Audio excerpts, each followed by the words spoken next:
Almost set. And here we are. We are.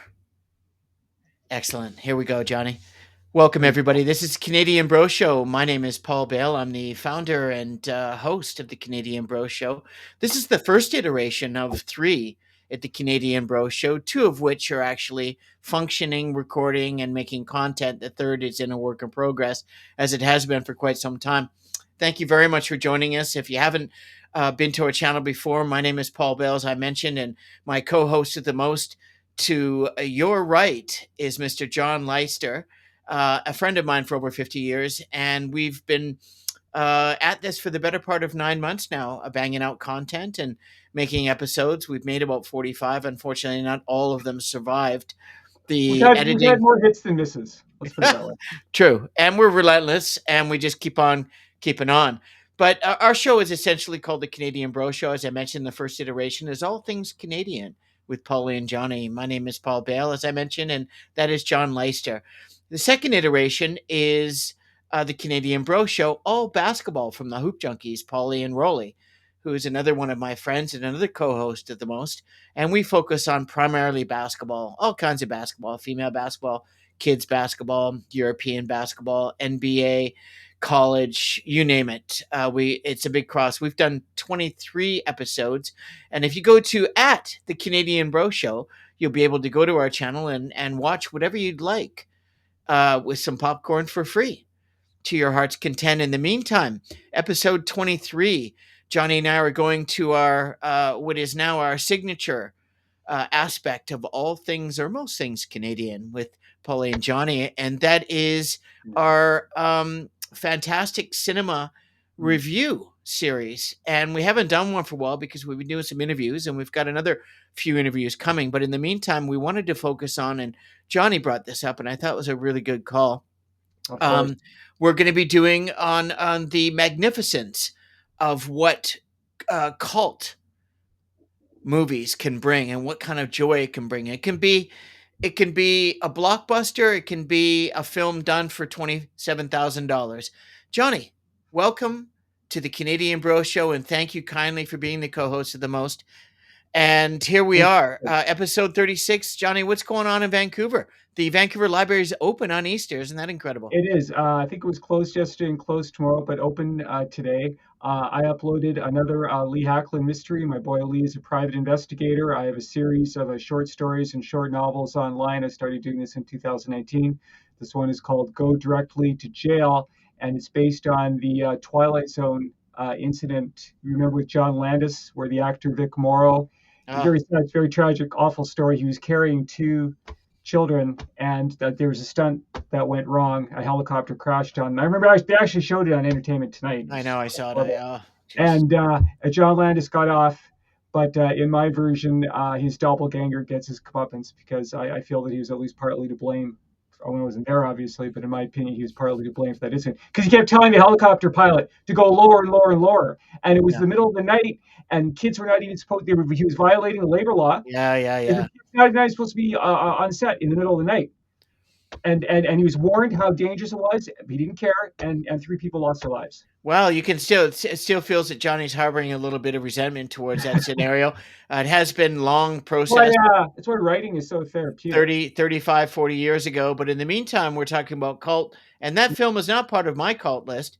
But Johnny, would you like to, first of all, before we start, let me ask you, being a writer and someone that's eloquent with words most of the time, and you're always available for surprises with how your mind works and the extensive knowledge that you can share with us on all things Canadian and the Canadian Bro Show.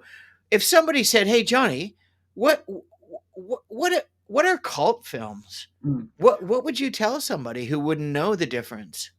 Off the top of my head, I would tell them that a cult movie is usually a movie that did not make a lot of money at the box office, but has a strong and passionate following. There's a small minority of people that really love these movies so much that they watch them over and over again. They dress up as their favorite characters.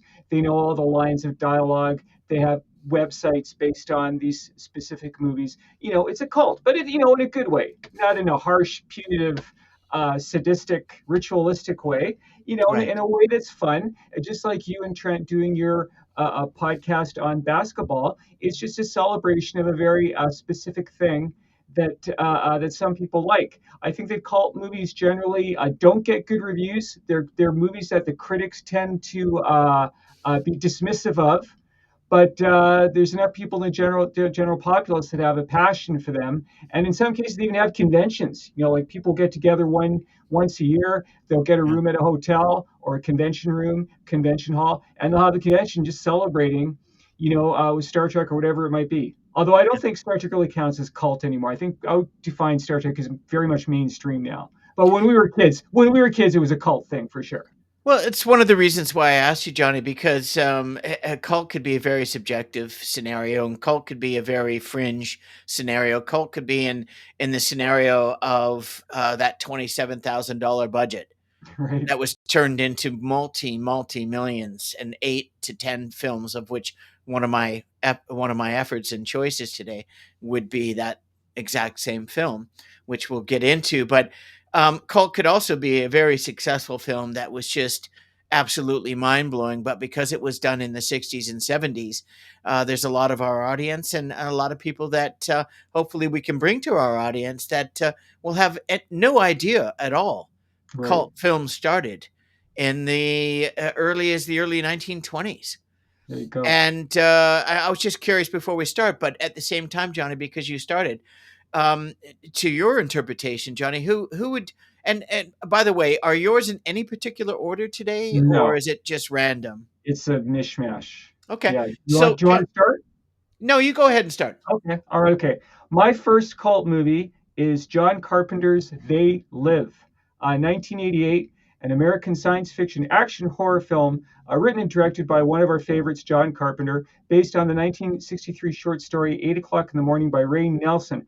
Rowdy Rod Piper from the WWF, Keith David. They have one of the most amazing fight scenes ever. It looks like a 10-minute fight scene, and Meg Foster, whom I had a huge crush on as a boy. The film follows a drifter who discovers through special sunglasses that the ruling class are aliens, concealing their appearance and manipulating people to consume, breed, and conform to the status quo via subliminal messages in mass media.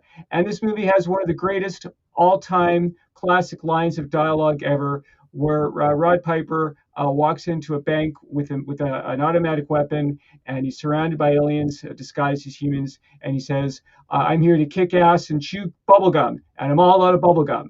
So that's my first choice. They Live. It's a great movie. That's awesome. There was actually two other John Carpenter films I was going to bring up, put them on my list, but I chose not to do The Thing because I've chosen that in science fiction films. I've Mhm. chosen it in horror films. It's just that good. It And is. John Carpenter really, really, with the all of his films, the top five are spectacular, and I love Yeah. them. And he's Canadian, and Yeah, you can watch them over and over again. yeah, so They that's never get old. no, that's a great choice, and Yeah. that just brings back so many memories too, eh? Right, right. Yeah, it's a real crowd pleaser.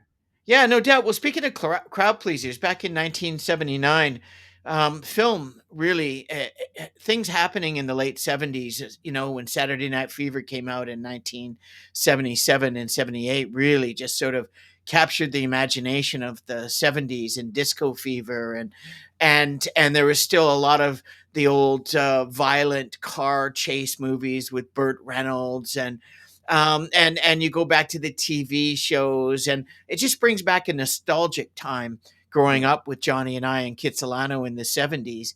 I met Johnny in 1972, and my next film was a restricted film, so I couldn't see it initially.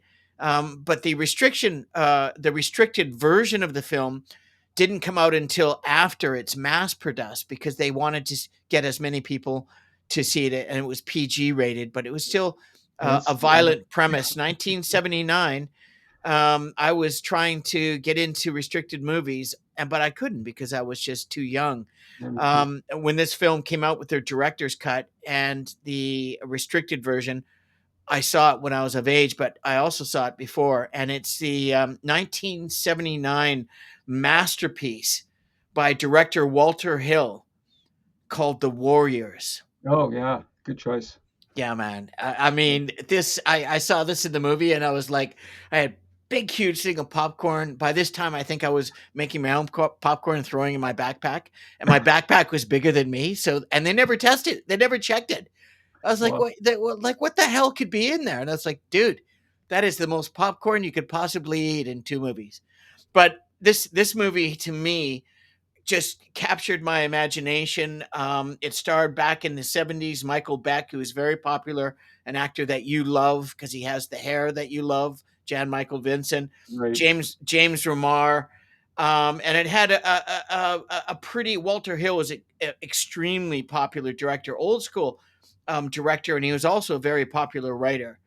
And the Warriors, I'm just going to give you a little synopsis here, is pretty, it's pretty fantastic. At the time, the Warriors actually literally dominated the um, the box office because it was so popular and everybody just really enjoyed it. And essentially, Cyrus, the leader of the Gramercy Riffs, the most powerful gang in New York City, calls a midnight summit for all of the area's gangs, and there's a lot of them, with all asked to send 9 unarmed representatives to the conclave. The gang called the Warriors is being blamed for killing Cyrus as he gives his speech, and the gang now has to cross rivals' territory mm, in order to get to its own hood, which is Coney Island.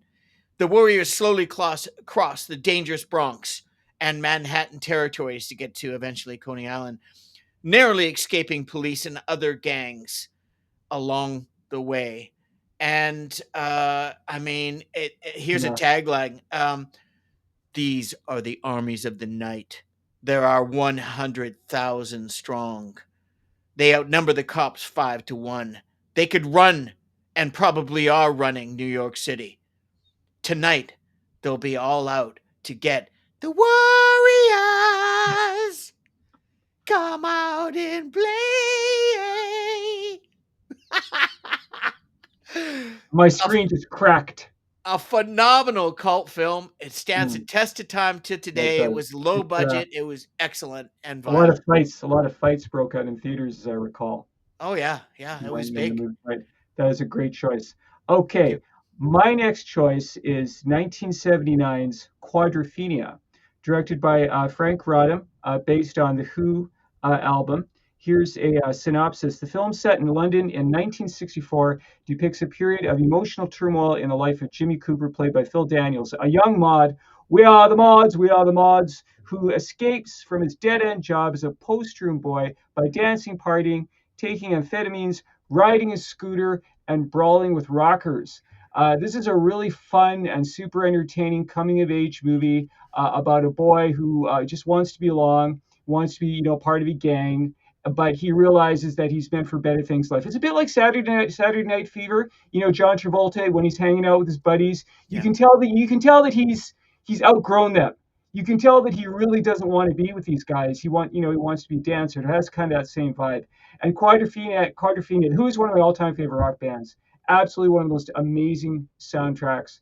I saw this movie one time at the Vogue Theater back in the day. It's absolutely unforgettable. So that's my Yep. next choice. The Quadrophenia Yeah, was the Who, right? right, exactly. Based on the album. Yeah, great movie. And there was a couple others I was going to put in my list. I won't say them to the end. Tommy would have been one of them. Oh yeah. But the next one I want to speak about is another one in the 70s, and I have to bring it up. And I think I brought it up once in like my uber violent movies. I think we did something like that. And this really captured my imagination because in 1971 this movie was directed in 1971, and it was also restricted, so I wasn't able to see it right away. But when it came on TV on CKVU channel 13 in Vancouver, which The would show legendary. which would show PG to R rated television movies, We all watched Emmanuel back in the day. I was just going to say Sylvia Christel had so many talents as an actress, don't you think? That was a very educational film. Wow. Boy. And so this film came on, and it as a 7-year old or 8-year old or 9, whatever I was, I moved to Belfast when I was 8, so I was 8 or 9. I remember watching it on my little 10-inch black and white RCA television, and it's Stanley Kubrick, of course, who I knew he was. I knew the relevance and importance of such incredible direction, Yeah. but also because I was British and I was cognizant, even though I was a young man, that I was born there, born in Cambridge. I just saw this movie, and I was like, Clockwork Orange, and the poster. We had the poster in our house. My Oh, mom had the album. wow. So I used to look at it and thinking, what is this guy with the eyeball holding a knife in this outfit and this weird language? And Right. it captured my imagination. It was so violent. It was very, very dark. No, hence the restriction. Yeah. But as a cult film, to this day, it still blows people's minds. And It's Malcolm uh McDowell it's a is very is sorry, go ahead, go ahead. so I was just going to say Malcolm McDowell, to his credit and his due, he's in his late 70s. He's 78. He looks incredible. No, he does. He's still still And acting. his ex-wife and old girlfriend, they're back together, going their full journey. Remember we talked about that one of the Yeah, past they yeah, yeah. used. Anyway, Stanley, if you haven't seen it, the 40th Yeah. anniversary edition is all digitally masterpieced, and Kubrick has added a whole bunch of stuff. It's an absolute collection piece. It's a very nasty, savage, and brutal film, but it's also very thought-provoking. I feel it really makes it's all about free will. You know, they take away his free will, Yeah. and it's just a, yeah, it is. It's a classic. Okay, my It's next. before you start, I just got to say it's actually what's happening in the movies in that's in the 60s and 70s is happening now, Oh, right now, okay. in the political Wow. landscape around the world. Okay. Well, my next choice is a little bit more upbeat. I'm going with 1990. Let's say dramatically more upbeat. I'm going with 1991's The Rocketeer. That was my darkest, by the way. That is a pretty dark film. Directed by Joe Johnson, based on the character of the same name, created by a comic book artist and writer who's no longer with us, unfortunately, Dave Stevens. Set in 1938 LA, The Rocketeer tells the story of stunt pilot Cliff Secord, who discovers a hidden rocket pack that he thereafter uses to fly without the need of an aircraft. His heroic deeds soon attract the attention of Howard Hughes, of all people, and the FBI, who are hunting for the missing rocket pack, as well as Nazi operatives who stole it from Hughes, who created it in the first place. This is a really fun movie. I saw it at the Stanley back in the day. You know, the audience was cheering all the way through. Timothy Dalton was fantastic as the villain, loosely based on Errol Flynn, who may or may not have been a Nazi spy, according to a Hollywood legend.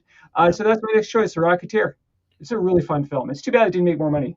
No, and it was low budget, but it is a cult film. It's not really on the tips of most people's tongues, but I really enjoyed it. And I believe actually after the movie they tried to bring it to television for Yeah. some sort of children's show, and it did Yeah, not last. there's an animated version. I think it lasted one season. Yeah, exactly, exactly. Well, I mean, that's really interesting, and that brings back a lot of memories. And speaking of memories, I always like to start off these shows when we do our cinematic reviews, and start off to the earliest, and then sort of go into a little bit more modern. I don't know why I do that. I just do. And speaking of which, I thought this movie was older. My next one, it was actually filmed in '84, and I really thought it was filmed in the late '70s, early '80s. But it's about that time, and it's called. It's called The Adventures of Buckaroo It's on my list. Across the Eighth That's great. Dimension. It's on my list. Ah, I I'm gotcha. sorry. I Well, gotcha. you scooped me. I knew you go for it because it was a great movie. It was a quirky movie. It's a Mm, cult film for sure, 100%. It was low budget, science fiction. Peter Weller and John Lithgow were in it. Ellen Barkin was in it. Jeff Goldblum. And the director at the time, W.D. Richter, Mm. honestly, he made like 3 films, And they're all and this great. is one of them. He wrote Invasion of the Body Snatchers too, the Which is an 1970s. amazing Yeah, movie one of my and all-time favorites. book. Yeah, Absolutely. I yeah, I say so as well. Especially the Donald version, the Donald yeah, Sutherland version. Oh yeah, my god. But this movie was fun, it was quirky, it was well acted, well directed, is in its time really, really captured the imagination, and it was very successful. yeah. Great choice. Thank you. Okay, I'm going to go back in time a little to 1977, an American science fiction horror film directed by John Bud Cardos, starring our favorite Canadian, William Shatner. Kingdom of the Spiders. William Shatner. Oh my God, man. Here we go. Kingdom of the Oh my Spiders, God. one of the most terrifying movies ever made. As actual animals were harmed, if well, arachnids were harmed during film production because there was no CG back in the day. They used actual tarantulas. The movie centers on a rural town in Camp Verde, Arizona, which lies in the migration path of a horde of tarantulas. What phrase could be more terrifying? Turned aggressive. A horde of tarantulas. Oh, Especially with somebody that has severe arachnophobia. I mean, one's bad enough. They turn aggressive due to pesticides having depleted their normal food sources. I saw this movie at the Capitol Six with a bunch of Yeah. kids. Yeah, I There's saw it mostly there too. mostly kids, and it was just screaming. It was just 90 minutes of relentless screaming. And I remember walking home from the theater that day, and like this leaf in the wind blew across my feet, and I just about peed my pants because I thought it was an effing tarantula. And there's a scene where William Shatner he's going down the basement, and of course it's dark, and he turns on the light, and it's just like there's like a million tarantulas, and they're falling on his body, and they're crawling all over his body, like the Oh, cojones on this man. You couldn't pay me any amount of money in the world to do such a thing. But that's my next choice, King of the Spiders. wow, wow. Oh, Good ah, good shouldn't lord. have. The hair in the back of my neck standing up right now. I feel those little bastards crawling up my I spine. know, right? Right? It's just I remember that movie so much, man. And I've never been a huge spider fan. Although, and when we lived in Belfort Rentals, I had a storm drain right under my bed, and those black wolf spiders are Oh, huge. yikes! They were the Oh size of my fist. They were everywhere, but my they were so God! docile. They just crawl over your face when you're sleeping and not bite you at all. It's just they were so big and heavy. It was a bit. Oh, anyways, I don't think I'm sleeping tonight with that imagery. no, and my wife won't be watching this part of the show. That's for No, sure. yeah, we'll Um, see the the fingers anyway. then the next movie I want to talk about is one of my favorite, and all my movies today are cult films, but they span across the spectrum of different types of genres. I wanted to bring a broad selection of cults. There can be comedians, there can be musicals, there can be horror, there can be sci-fi, there can be violence, there can be Honest.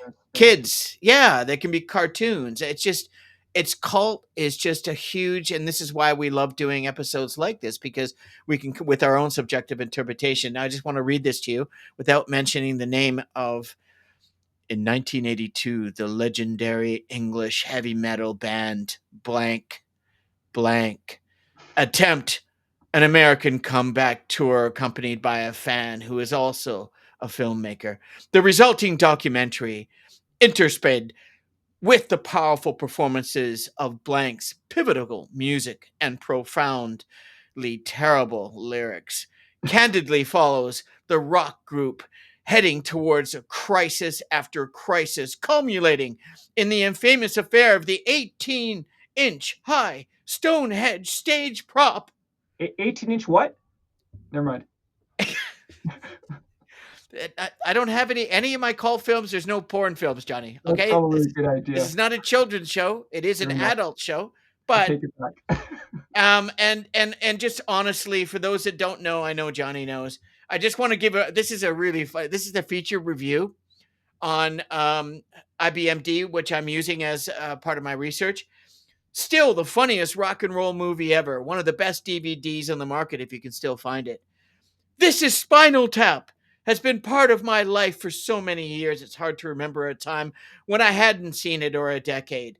Having recently bought it on DVD and rewatched it for the 15th time, I was once again struck at how clever and amusing this movie is. Christopher Guest and friends are not only very talented comedians and amazing ability, Canadian by the way, amazing ability to improvise, but they even know their music and they're musicians. This is the real strength of the movie. Even though I had almost memorized every scene and every joke is still funny to me, no matter how many times I watch it.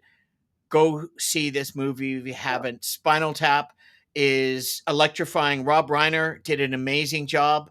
Christopher Guest wrote it and also co-directed it. Michael McKean's in it. There's a whole bunch of Harry Shearer, whole bunch of old school. Bruno Kirby, you remember him? Another Canadian. Sure, sure. City Slickers. Ed Begley Jr. I mean, there's some. Anyways, just a hilarious film, and it stands the test of time. It's the funniest rock movie ever made. Most speakers go to 10, but ours go to 11. My favorite scene in that movie is when the group is they're in the dressing room and they're getting ready to perform. They're walking towards the stage and they get lost along the way. And like they wind up in the boiler room and they're just Yeah, walking down endless corridors of yeah. pipes. Great scene. You may want to watch that movie again. They're doing a I sequel apparently. Yeah, they are. It's already done, I believe. And I've seen this movie a dozen times, no problem over the years. Okay. Okay, my next choice is a movie that I was not a huge fan of when I was a kid, but I've actually warmed up to it over the years. I watched it a few years ago online. 1980s Flash Gordon, directed by Mike Hodges, based Ah, on the King Flash, great soundtrack by Queen. The film Savior of the Universe. The hey, film Johnny, stick to writing, bro. The film follows football's quarterback Flash Gordon, played by Sam Jones, and Dale Arden and Hans Zarkov, played by Chaim Topol from Fiddler on the Roof, as they unite the warring factions of the planet Mongo. Also, Timothy Dalton is in this film. Against the oppression of Ming the Merciless, played by Max von Sydow, who's intent on destroying Earth. This movie is a really literal adaptation of the comic strip, which I had as a kid. My uncle was an artist. I don't know if you know this, but I actually had an uncle who painted portraits. And he actually sent me from California these two hardbound Flash Gordon books that reprinted the newspaper strips for the 1930s. They're absolutely beautiful to look at and beautiful to read. Flash Gordon disappointed me back in the day because it was very campy, it's very tongue in cheek. I was expecting it to be another Star Wars. And it was more like Batman. It was more like the 1960s Batman TV series because written by the same guy, Lorenzo Simple Jr. But I watched this movie recently, and it's just so silly, and It's terrible. it's It's so. But terrible. I feel like it's terrible in a good way. It's so No, but colorful. the first one was terrible, and when they did the second one, and then they did the softcore porn one, Oh yeah, Flash. um, yeah, Flesh Gordon. I mean, at least Flesh Gordon was funny because it was so stupid. But it. I have to admit, I watched it, and Yeah. everybody did, and And it was okay. It reminded me of '70s comic book, like Batman yeah, and Robin in the '70s. do you remember Brian Blessed? He played the King of the Hawkmen with the big furry beard. He was No, he I was don't. he was really fun. Anyway, No. that's my next choice. All Flash right, Gordon. cool.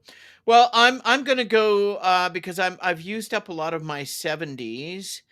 I'm gonna go into. I've got one more, but I might hold off on it. I'm gonna go to one that's a little bit more obscure, because I absolutely loved it. I actually read the book, believe it or not. And it's not a book. I mean, I read everything when I was a kid. I was just, if I got bored, I had to go to the library. I had to get comics. I had to get on my bike. I had to work out, or I'd watch TV or read or Right. listen to music. Right? I mean, that was what our options were.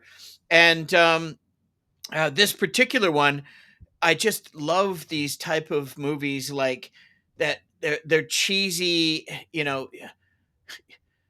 They're impossible movies that would never happen, and this is one of them. This is done in 1975, and when I first saw it, I barely knew the lead actor in this, who wasn't even the lead actor, one of Johnny's favorite actors.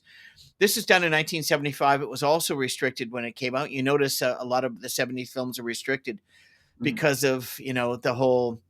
And then in the movies back then, Johnny, we had the restriction where the red would come across Right. on the screen with the That Black Panther. Black Panther. Anyways, Right. this movie is called Death Race 2000. Oh, awesome. David Oh, Carradine. it's incredible. Yeah, In Stallone. a dystopian future, the cross-country automobile race requires contestants to run down innocent pedestrians to gain points, and tallied at the each kills This is making. brutal. This is not a documentary, by the way, just for the record. It's incredible. David Carradine was the lead. He was Frankenstein, the character. Sylvester Stallone, of course, Johnny's favorite, was Machine Gun Joe.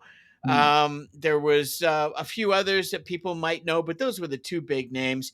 And it was a lot of fun. It's extremely violent, Oh yeah. really gory. But it was action, dark comedy, political sci-fi, political satire, sci-fi, romance, racing. It's all there. Gore, violence, And you know, it's John Carpenter, right? No, it was produced by Roger Corman. It was Corman, but Yeah. it was Corman said he did it because of John Carpenter's Oh, really? influence. Oh, Yeah, interesting. I didn't know yeah, that. yeah, yeah. It's kind of I cool. mean, Corman was an uber prolific filmmaker. He made hundreds of movies. Yeah, oh, of course, and Yeah. almost all cheap. Yeah. And really gory. Here's the a little synopsis. In the year 2000, of course, this movie was done in 1975. Against a backdrop of social turmoil, political unrest, and rampant anarchy. Kind of like sounds like America today. A now totalitarian United Provinces of America, which it could soon well be, very soon, supports a brutal annual event to pacify the masses, like they need pacification. It's the politicians that need to be pacified. The infamous annual transcontinental road race, scoring points simply by running over unsuspecting pedestrians. Oh boy. A That national sounds championship wrong. driver, Frankenstein, has the race against fast contestants such as the beautiful cowgirl killer Calamity Jane, the neo Nazi Matilda the Hun, the Roman gladiator Nero the hero, and the first and foremost, the Chicago thug and ambitious challenger, Machine Gun Joe, who is, of course, Johnny's favorite actor. Sylvester No, Stallone, who wasn't anything at this time. He no, just did a softcore porn film, and that's this is right. before Rocky actually, Yeah, and or actually I think it might have been, yeah, it was before. I think Who so. will score the most points in this violent death race 2000? Love this stuff. Campy B. It was definitely a B film, but wow, what a lot of fun. Yeah. I remember a scene where this nurse, she rolls out a bunch of old people like on wheelchairs and she lines them up for Frankenstein to run over and he Yeah, winds up running her over. yeah. Oh, it's incredible. It So was he had a good heart at least in that context. well, He only ran over bad people. that honestly, what a great scene. I totally forgot about that. Is so Yeah. good. Okay. Great choice. Great choice. This is a Yeah, lot of man. fun. Okay. Yeah. My next choice is The Wicker Man, Ah. starring Edward Woodward, aka the Equalizer, the original Equalizer before Denzel. In Mhm. 1973, the plot centers on the visit of a police officer, Sergeant Neil Howie, to the isolated Scottish island of Summer Isle in search of a missing girl. Howie, a devout Christian, is appalled. He's appalled, Pauly, to find that the inhabitants of the island have abandoned Christianity and now practice a form of Celtic paganism. This Mm. is a chilling movie with one of the darkest and most downbeat and soul crushing endings of all time. I mean, if you want to feel like the human race sucks, watch this movie. That feeling will be reaffirmed. But it was remade with Nicolas Cage a few years ago. I saw a few clips on YouTube. I don't know if it was meant to be comedy. If it was, it's certainly one of the funniest movies ever made. But Yeah. that original Wicker Man with Christopher Lee as the Yeah. mayor of the island, Yeah. it just chills you to the bone. Yeah. I didn't have that feeling at all. Mm. Although this is everybody loves Nicolas Cage, Nick Cage as they call him.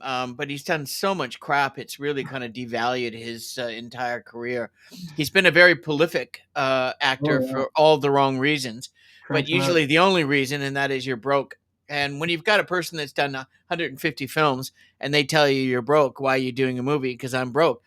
Well, maybe sell one of your 500 cars that are sitting in one of your 14 houses. He's got a huge comic book collection apparently. He's Apparently got a he has actually comics number one apparently the first appearance of Superman, which Yeah, is he what most does, and people he says he's compulsive in everything he does in life, and including his believe it. comics. He loves his comics. He loves his car collection. But What you kind know of guy? what? I tried to watch the movie. I got through three quarters. I was like, this is absolutely, Not and gonna make I it. went to the theater actually, and I waited until the time where they give you the benefit of the doubt, and I walked back and I said, look, this is just a big pile steaming of shite and I want my money back. And they said, well, What? you've done this many times in the past, Paul. We know you. I'm That's like, dude, expected. so what? If I don't like it, it's crap. Then okay. Well, you can't just come in and watch everything and then choose what you like. I said, well, why not? I'm paying for it. He goes, okay. In this case, for you, we're going to give you one more. This is the last one. Okay. Choose your films better or don't come here. So you got I your money was back. I was like 14 years old, man. That's 13. well, you've always and always will have big cojones, brother. You Dude, don't I stood up for myself because that's there what you my go. grandfather told me to do, right? Well, He goes, you're if the you don't man. stand up for yourself, people are going to walk all over you. That's exactly right. So, anyways, that's a great choice because that brings back so many memories. I'm going to go back to the 70s again for my next three, if we have time. I think we do, Yeah, yeah. we're at 35 minutes. I've actually got six more, but I'm just going to choose three, Okay. and I'm going to choose my favorite. I have to choose this one just because I could not believe I was watching the movie when I started watching. Again, another restricted film. The director's Brian De Palma. Built. It was filmed in 1983, the year we graduated from Kitsilano High, Holy and moly. it was R-rated. One of my favorite directors of all time, and De Palma was a great director back then, Mm. and really was peaking out in the mid to late 80s. His career. Yeah, he knocked him He out. The writers he used are, of course, my one of my favorite writers in Oliver Stone, Howard Hawks, a legend and a legendary writer, and Ben Hecht, starring Al Pacino, Michelle Pfeiffer, and Stephen Bauer, the amazing Scarface Mm. with Al Pacino, directed by Brian De Palma, one of the most violent Oh yeah. gangster films I've ever seen. The director's cut is mind blowing. The performance by Pacino won Academy Award. It is without a doubt probably the best high budget film at that time on my list, and the most violent, especially the director's cut when De Palma released his version. And I, to this day, one of the best films from beginning to end. My top 20 for sure. Yeah. Yeah, it's a classic. It's such a classic. It's such a cult, and Pacino's performance is absolutely electrifying. Anyways, I to this day I can't. Um, you know, the scene about the guy negotiating on behalf of them, and he gets in the helicopter. He goes, I'll see you guys back at home," and then there's Pacino and Stephen Bauer sitting there with this psychopath, and then they see that the door slides open on the helicopter, and they toss dude out. You remember Absolutely. that? Oh No, my I need to watch that movie again. Oh God, Johnny, Yeah. you got to see.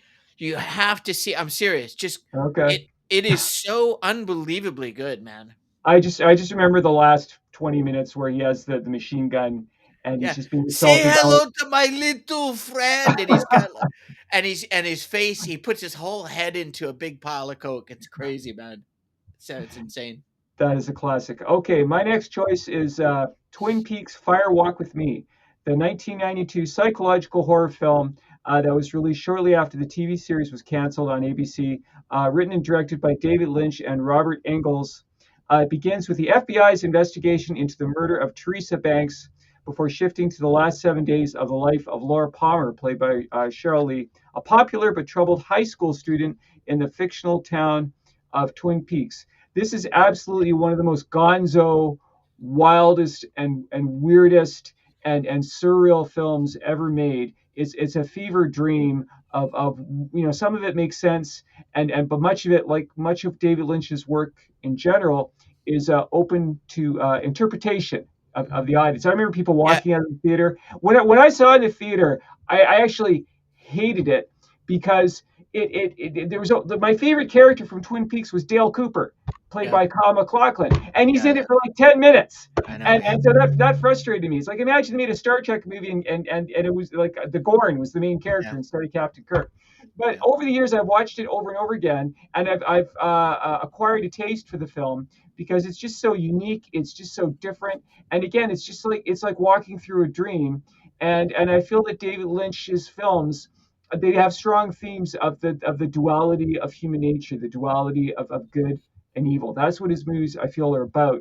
And it's just remember David Bowie as yeah, as the crazed FBI agent, and Miguel Ferrer, you're one of your favorite people in the world, is in this film as the very obnoxious pathologist Albert Rosenfeld. yeah, Yeah, so that's my next choice. Fire Walk with Me. Great yeah, music by Angelo Badalamenti. Great, yeah. great soundtrack. Great movie, great actors, just great all around. Really good choice. Yeah. I'm gonna go back to my probably my favorite zombie film of all time. Um, and I go back to this film because when um, this is Dawn of the Dead, which at the time was the number one horror film in the world. And George Romero, with the help of Italian financing, and did this in 1978, released it, Dawn of the Dead, 2 hours and 7 minutes. This is not the version I'm talking about. The version you want to watch is a version that George Romero released many years later, because this movie was also R rated when it came out, because the gore and the violence and the prolific nature of that violence and how that gore was being utilized was freaking people out. People were leaving the theater. Hmm. Nobody was used to this in 1978, right? It's balls to the wall. It was crazy in the Yeah. opening scene right to the end. And then Oh, there's the political satire, which yeah. George Romero's known for. And then there's the racist overtones, and then there's the like people in class systems, and the whole movie right from the start to the end is groundbreaking, and Yeah. it's incredible. The The two and the two SWAT guys. Sorry to interject. The two SWAT guys. They're really cool. Those Yeah, actors. they are. Well, let me get Yeah, to that because I'm I going to got give a you feeling. I had a feeling that they were actual SWAT guys. The way they moved and the way they were holding their weapons. They just really knew what yeah. they were doing. I love that.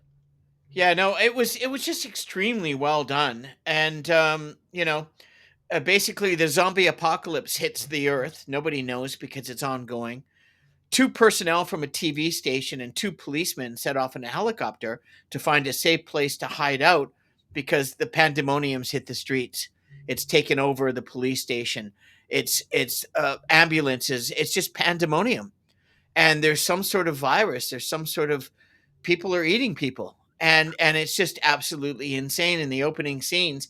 So while the helicopter is finding a safe place to go, the police are busting into one of these hotels, one of Yeah, these yeah, cheap, poor hotels where old people and young people and marginalized people lived, because that's where they think the zombie apocalypse, or unbeknownst to them at this point, goes off. And this cult classic is an absolute gore fest, and it just does not let go. And he's done six of the Dead series, George oh, Romero. that many. Oh, wow. Yeah. Yeah. Night of the Living Dead, Dawn of the Dead, Land of the Dead, Day of the Dead, Day of the Dead, and Night of the Dead. I'm missing one, but I've seen them all. There's a Diary of the Dead, I think, was another one. I said that. Yeah. Okay, Diary of the very good, Dead. very good. And but anyways, and he's also been a writer on many others, and it really transformed the whole genre. But the basically is, some people believe that Dawn of the Dead is the greatest zombie film ever made. I respectfully disagree. I think it's one of the best. I'm a firm believer that the predecessor, the original 1969, was Night of the Living Dead, George Romero's first, deserves that honor. I don't. Be it as it may, the movie essentially takes up where Night of the Living Dead left off, but the zombies have multiplied and society has broken down. By the way, the George Romero R-rated one is almost 3 hours long. It's unbelievable. I recommend everyone watch it. And if you think it's too outdated, the Zack Snyder Mm, director's cut of Dawn of the Dead is for no. It's so hard to make a movie, period. But to yeah. copy something that was a classic is impossible, and he does an incredible job. Yeah, that movie stands on its own feet. It To, really to, does. it It does. really Okay, does. great. That's fantastic. Thanks. Okay, my next choice is another John Carpenter cult classic. I like that you put celebrated cult movies on the Yes. scroll down there. I like that word. That's nice. Okay, Thanks. my next choice is Big Trouble in Little China, a 1986 American fantasy action comedy directed by John Carpenter and starring his partner in crime, so to speak. Quick interjection. I chose that as well, but took it off because I Okay. thought you would bring it up. Oh, sweet. Okay. Oh, oh, Well, oh, oh. This my is pal. no. It's some Yeah, just dodgy. It's from Abajistan. it's Duck Dodgers. I don't know. Whatever. And they Okay. said they're not going to pay me. Okay. Ah, well, Whatever. you might want to talk to your lawyer about that. Here we go. Oh, I bless don't. you. Thank you, The sir. Excuse film. me. I don't have a lawyer. I'm too cheap. The film tells the story of truck driver Jack, I was born ready, Burton, who helps his friend Wang Chi, played by the charismatic Dennis Dunn, rescue Wang's green eyed fiancee from bandits in San Francisco's Chinatown. They go into the mysterious underworld beneath Chinatown, where they face an ancient sorcerer named David Lopan, played by one of the most prolific character actors of all time, James Hong, who requires a woman with green eyes. It's a movie to marry him in order to be released from a centuries old curse. This is a super entertaining, super silly, a fun film, and it's just great to see Kurt Russell play a comedic version of Snake Plissken. This movie would make a great double bill with Escape from New York. To watch these movies, two movies back to back, I would suggest doing Escape from LA and throw it in there as a triple header. there you go. Yeah, that's a great one too. Yeah, You've seen nice you've choice. seen you've seen Big Trouble in Little China, I assume. Of course, it Yeah, was on my list. I knew it. You said that. You said Was that. on, and I really enjoyed it. It was really good and great review, and a lot of the things you say, I totally agree. Thank you. I'm gonna go back to the '90s because Eddie and Dan Romagnoli just loved this dude, and they said you got to watch it. It was a movie that was also R-rated when it came out. Every single one of the movies I've chosen are R-rated. In case you haven't noticed, 1994, the movie was called Clerks. Oh, good one. A day in the lives of two convenient clerks. I mean, it's that simple. Yeah, Named Dante and Randall as they annoy customers, discuss movies, and play hockey on the store roof. Director writer Kevin Smith started something with $27,000 of his own, largely his own money, yeah. and brought in actors and said, "Look, I'll give you free weed, beer, and sandwiches." Yeah, And made this movie and started his career. And it spawned not only Clerks was it amazing. His budget was literally 27,000. I'm not sure if that was Canadian or American or a combination of both, but it doesn't really matter. Back in 1994, that was probably a lot of money, but the movie just blew up. It became a cult favorite right away, and yeah, it spawned Clerks 1, 2, and 3, and then it spawned several different write-offs, yeah. spin-offs. There was an And animated series too. It was really fun. absolutely cartoon as well. And then the Mallrats went nuts, Yeah, and people like Ben Affleck, that was their career right. from the first Mallrat movie, and it just so many people enjoyed a very healthy career after that, including the dude in his film. I forgot the guy's name. He was just a Jason pod. Lee. Yeah, Yeah. who ended up being a heroin addict and had a few overdoses and came back and got sober, and he's back in his movies. So Okay. just great film. If you haven't seen it, it's a classic. It's definitely a cult film with the low end budget. But Yeah. how much money did Kevin Smith make? Millions, Well, millions and millions. I'm a huge Kevin Smith fan, and I had the Clerks DVD, and I watched all the special features, and I listened to the audio commentaries, which I did a lot of back in the day. I And chose this anyway, for you. I thank you so chose much. this for you, but I really thought you would have said it before I got to it Well, he actually, I mean, his story is so amazing. He actually maxed out like a bunch of credit cards to and raise the money. Yeah, raise the money. Yeah, like he could have gone to jail, but he was able to. He took it to Sundance Film Festival, yeah, and Harvey Weinstein bought it for I think $250,000, yeah. and that was the beginning of an incredibly successful and prolific career. It's a real Cinderella story. Yeah, it's and well deserved and good for him because I think he's also Canadian. Well, he went to Vancouver Film School. Well, He's actually he actually yeah, dropped out from the film school that that's my right. my my condo downtown looks upon. Oh, is that right? Yeah, yeah, Sweet. VCC. He dropped Yeah, out. that's where he met Scott Mosier, who produces all of his films. And Scott Yeah, Mosier is definitely Canadian. yeah. Okay, my next choice is a super obscure movie starring Kevin Costner. I believe it's his first movie. It's called Fandango, made in 1985, an American comedy film directed by Kevin Reynolds. I'm just scrolling down here looking for the synopsis here. Fandango stars Kevin Costner and Judd Nelson. And Fandango. yeah, it's basically a road trip movie. You know, these guys they just I've seen it. graduate, yeah, they graduate college and they just go on the road in their John, car. I've seen And, everything, Johnny. It was yeah, actually I enjoyed it. and they have adventures, and it's just a real fun coming age movie about male bonding and male camaraderie and boys becoming men or learning or crossing that threshold to manhood Yeah. and letting And go of some things, letting go of the toys and entering the adult world. Yeah, yeah, I mean, and that's probably why I watched it, if I remember correctly. And it's going way back, but it was enjoyable. It had some enjoyable elements, but I don't remember as much as I'd like to comment any further, except that I mm, enjoyed it. I watched it, and good choice. thanks. Me, I want to go a little bit. I like a little bit. I like a little comedy with my cult films as well, and I'm a huge fan of Monty Python, as you know. But I'm not going to go with one of the Monty Python films because I brought up almost every one of them, and I brought up this one once, and this other one I don't think I have brought up, and I might mention it if we do one more. But I want to talk about a film that absolutely blew my mind because when I read the novel by George Orwell, um, 1984, and I really avoided reading that book for quite some time at Kits because everyone talked about how dark it was and what a downer and oh, can you imagine a planet like this in the future? It would be horrible. Well, we're right there, Yeah, looking back. 2025, and I read it and I was like, wow, this is good, but my God, I wouldn't want to live in this world. No, me too. And That that does here shape a lot of the way I think, like oh, philosophically, right? so it's basically Brazil is the name of the movie, also restricted when it Right. came out by the legendary, celebrated writer, Olympic award-winning, Academy Award-winning writer Terry Gilliam, part Mm, of Monty Python. He's part of the original Monty Python troupe. They were all great writers, all very talented actors, musicians, everything. And Jonathan Pryce is just incredible in this.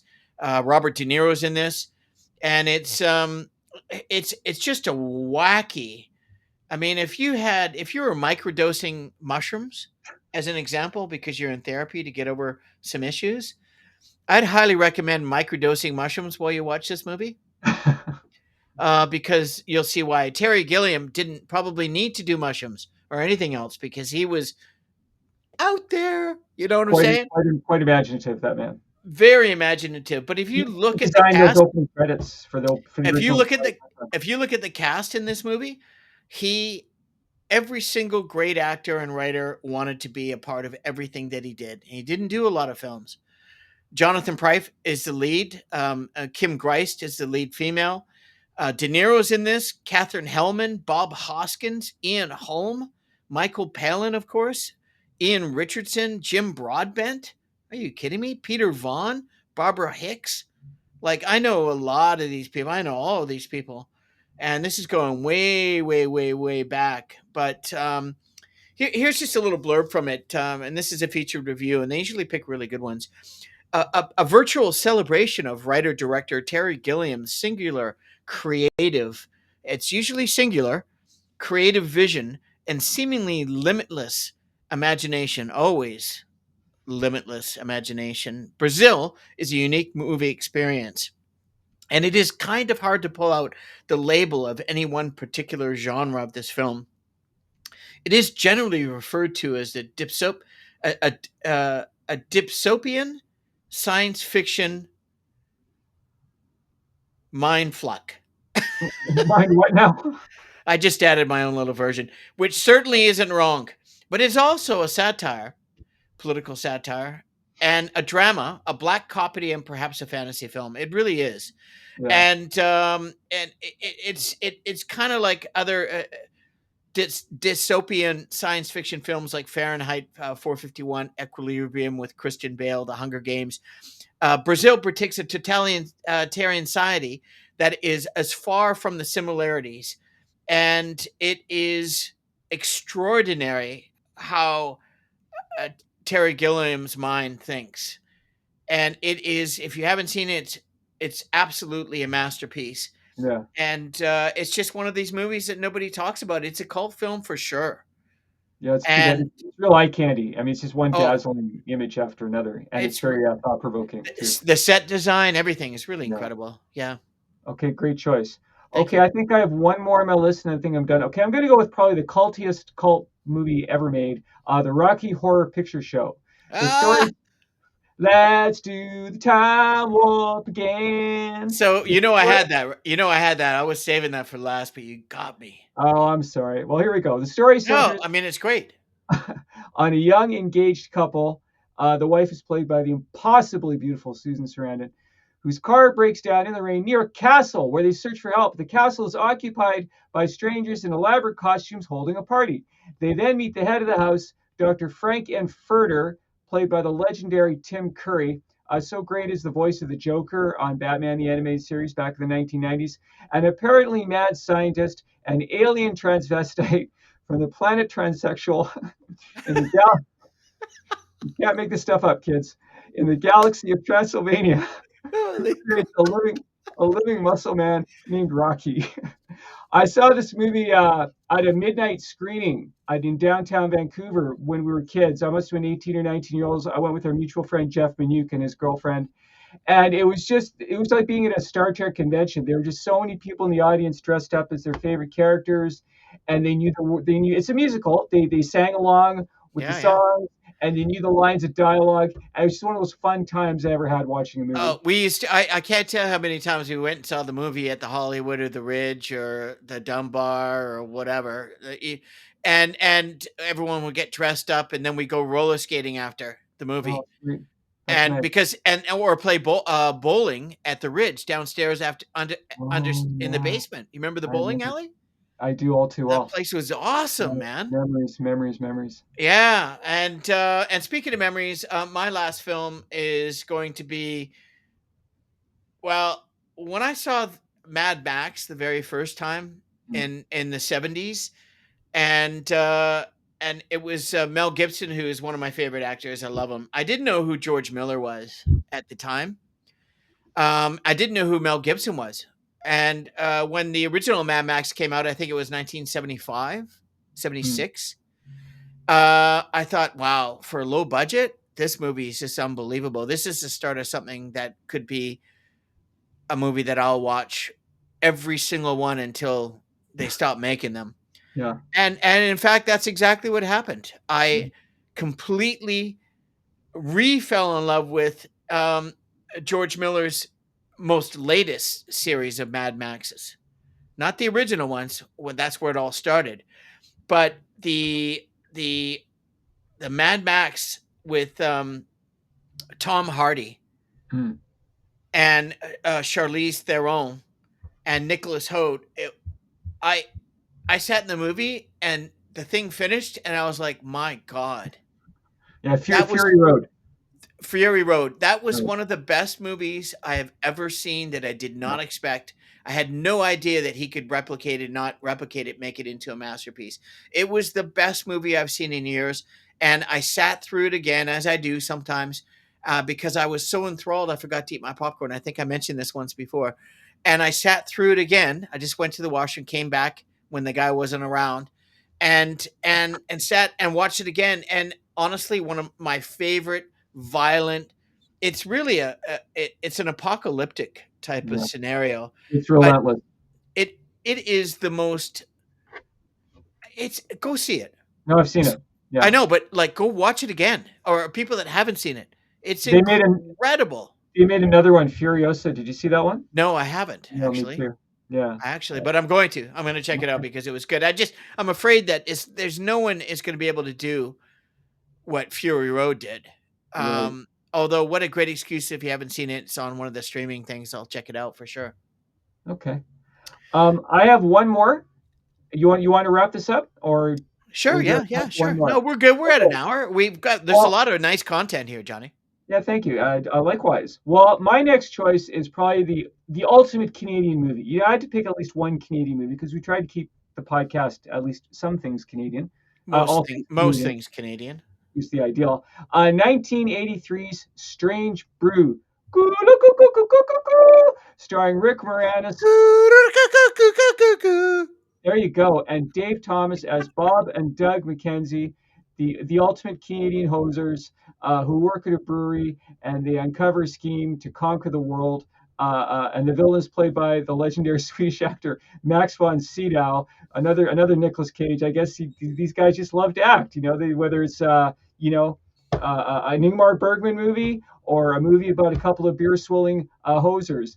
This is a very silly, very fun movie. I barely remember it, but I just remember laughing a lot from beginning to end. And when we were kids, we were huge SCTV fans, Yeah, yeah. and I always loved watching the Mackenzie brothers. I had their album, The Great White North, which my mom bought for me, and that great song by Geddy Lee, "Take Off to the Great White North." I mean, it's such a fun album. And I'm surprised they never made a sequel. I thought that would be the beginning of a long-running franchise, but it was just a one and done. Wow. Yeah, very nicely said. Yeah.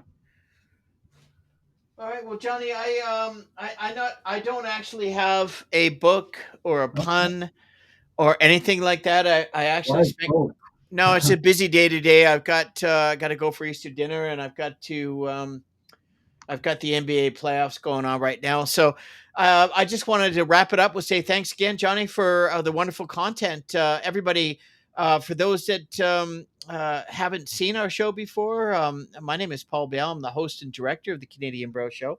And this is the very first iteration of three with the Canadian Bro Show. And that is all things Canadian or most things Canadian with Pauly and Johnny. And Johnny, on my left hand and your right, the handsome dude in the Canadian t-shirt, the Canadian so cap, true. and probably a Canadian thong and maybe matching socks. Who knows? And extremely talented, prolific writer and my partner in crime and friend of over 50 years. We just want to say thank you by suggesting that if at any time you enjoy this content, please subscribe. Take the time. It's very easy.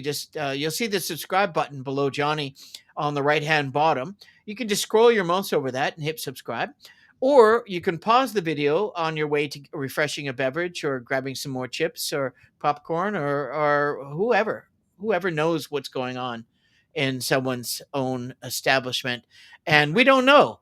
But in the Canadian Bro Show, everything here, we're not filming live. It will be up tomorrow morning. Oh, This sweet. episode, we're a few days later on our normal one week, one filming episode per week. But in the meantime, thank you for joining, Johnny. Thanks again for joining us. I'm going to sign out, Before we, and before we go, do we have time for a pun? absolutely, we always have time for a pun, All right, Johnny. here we go. Hold on to your seat. I invented a machine that's part resuscitation equipment, part lie detector. I would like to test it on you, Polly, but I'm too busy. So I'll defib you later. Oh, Jesus. That's excellent. Thank you. And Johnny did not write that one, but if he did, No, that would be his. And I'm not that bright. they well, I don't know about that, but the enunciation's excellent. So you get to really sort of appreciate the joke at its very essence at the end. So that way, if you don't get it, which a lot of people don't, um, then you could just fake laugh because It'll come eventually. everybody else is probably laughing. All right, Thank you so much, Johnny. everybody. Oh, and happy Easter, by the way. Yeah, happy Easter, everybody. And as we sign off, um, it's just be kind out there, folks. It's a crazy world. Um, be nice, be generous, be kind, be friendly, do something for someone. Don't expect anything. Peace, love, happiness, and health. Mhm. We love you. Take care. Thank you. Love is all around us. It's a white light of love.